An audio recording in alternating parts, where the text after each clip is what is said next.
متاع کون و مکاں کو غدیر کہتے ہیں، چراغ خانہ جاں کو غدیر کہتے ہیں، صداقتوں کی زباں کو غدیر کہتے ہیں، عمل کی روح رواں کو غدیر کہتے ہیں۔ بسم اللہ الرحمن الرحیم۔ الحمدللہ الذی جعلنا من المتمسکین بولایت امیر المؤمنین علی ابن ابی طالب علیہ السلام۔ اللہم صلی علی محمد وآل محمد وعجل فرج آل محمد۔ ناظرین محترم، غدیر اسلام کے ماضی کا محافظ اور مستقبل کا ضامن ہے، جس کا منصوبہ بنانے والا خداوند عالم ہے اور اعلان کرنے والا رسول خدا ہے، اور جس کو عملی جامہ پہنانے والے علی مرتضیٰ ہیں۔ ناظرین محترم، جیسا کہ آپ کو معلوم ہے کہ دفتر قائد نجف اشرف کی جانب سے عید غدیر کے پرمسرت موقع پر ایک عظیم الشان جشن کا اہتمام کیا گیا ہے۔ اسی سلسلے کو آگے بڑھاتے ہوئے ابھی ہمارے ساتھ موجود ہیں عالی جناب حجت الاسلام والمسلمین علامہ رمضان توقیر صاحب، کہ جو کہ اپنے ارشادات عالیہ کے ساتھ ہمیں مستفید فرمائیں گے۔ ان کی آمد کے لیے بلند آواز سے صلوات بھیجیے گا۔ اللہم صلی علی محمد۔ بسم اللہ الرحمن الرحیم۔ اما بعد، قال رسول اللہ صلی اللہ علیہ وآلہ وسلم: یوم غدیر خم افضل اعیاد امتی وهو اليوم الذي امرنا الله تعالی ذکرہ فیہ بنسب اخی علی ابن ابی طالب علیہ السلام علما لامتی یہتدون بہ من بعدی۔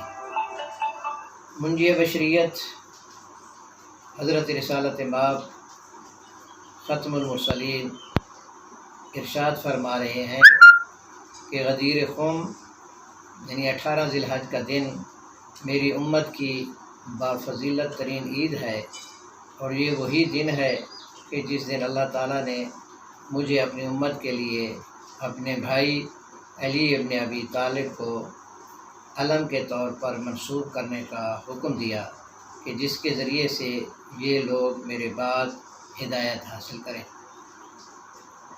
اعمالی صدوق میں یہ حدیث بیان کی گئی ہے حضرت رسالت مآب کی طرف سے، اور واقعاً یہ عید مومنین کے لیے بہت بڑی عید ہے، بہت بڑی خوشی کا دن ہے۔ لیکن افسوس کہ جس طرح ہم نے عاشورہ کو زندہ کیا، عاشورہ کو اہمیت دی، اسی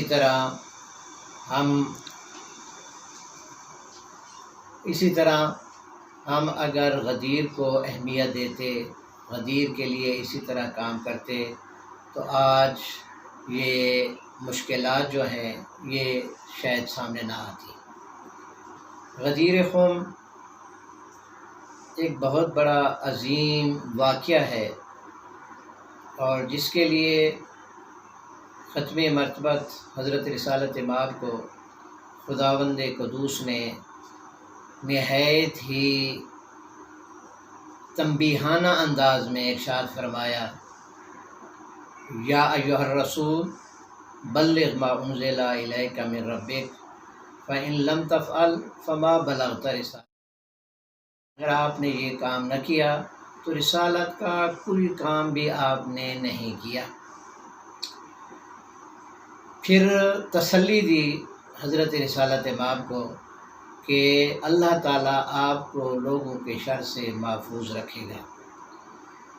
یہاں تھوڑا سا غور و فکر اگر ہم کریں تو 3-4 مسئلے اس میں ایسی اہمیت کے مالک ہیں کہ جس سے غدیر کی اہمیت کا پتہ چلتا ہے۔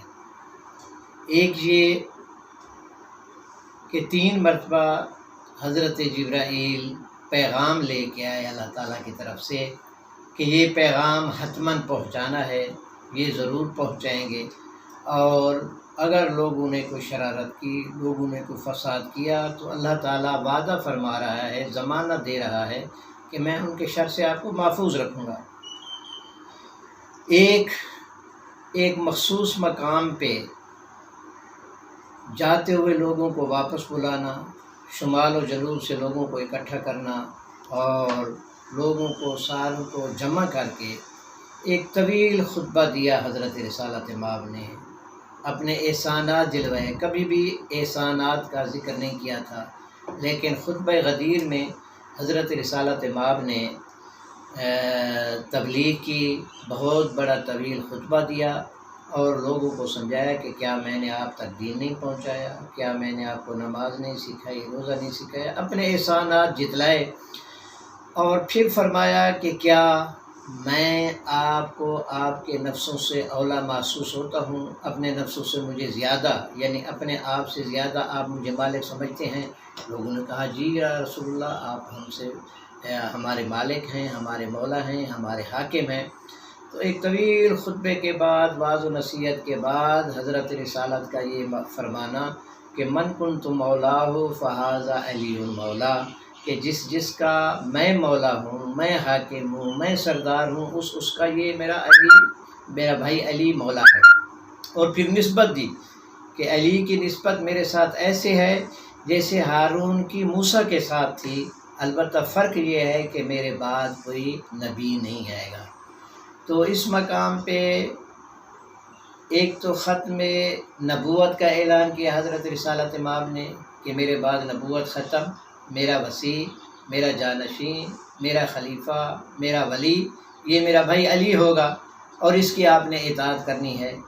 اور چونکہ میں نے پہلے ابتدا میں عرض کیا کہ ہم نے وہ اہمیت نہیں دی جو ہم عاشورہ کو دے رہے ہیں، اس لیے غدیر کو بھلا دیا گیا اور اس کو متنازع بنا دیا گیا۔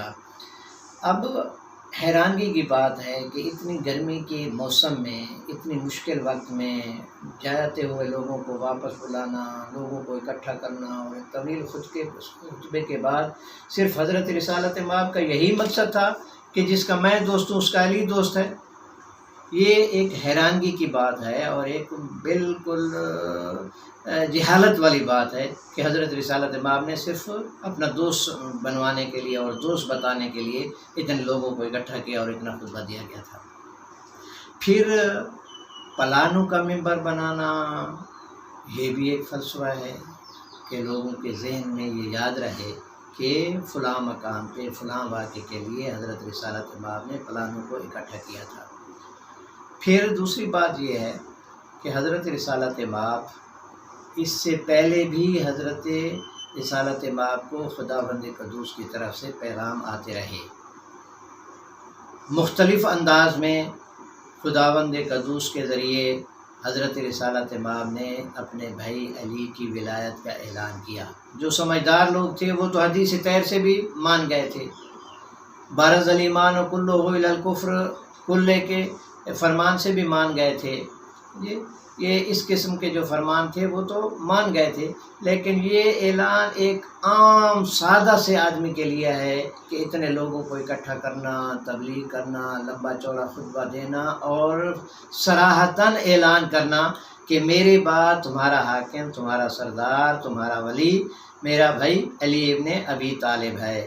لیکن پھر بھی لوگوں نے قسم قسم کے وہ بہانے تراش کر کے اس حدیث کو بگاڑنے کی کوشش کی گئی، اور حضرت رسالت مآب کو پتہ تھا، وہ دیکھ رہے تھے کہ کس کا چہرہ مرجھا رہا ہے اور کس کا چہرہ خوش ہو رہا ہے۔ حضرت رسالت مآب ایک ایک آدمی کو جانتے تھے، ان کی شرارتوں کو بھی جانتے تھے، ان کی سازشوں کو بھی جانتے تھے۔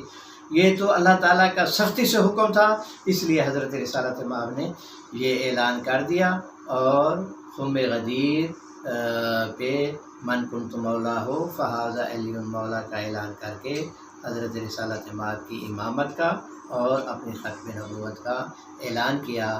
آج ضرورت یہی ہے کہ ہم غدیر کو زیادہ سے زیادہ اجاگر کریں، زیادہ سے زیادہ پروگرامات کریں، زیادہ سے زیادہ اس پہ تحقیق کریں کہ جس طرح عاشورہ کو ہم اہمیت دیتے ہیں، جس طرح ماہ محرم کے واقعات کو ہم اہمیت دیتے ہیں، اسی طرح اگر ہم خم غدیر کو بھی اہمیت دیں گے تو انشاءاللہ بہت سے اہل سنت کے یہ اتنی بڑی کتاب جو الغدیر لکھی گئی ہے اس میں سارے ثبوت موجود ہیں۔ یہ مناظرے کا وقت نہیں ہے، یہ خوشی کا مقام ہے۔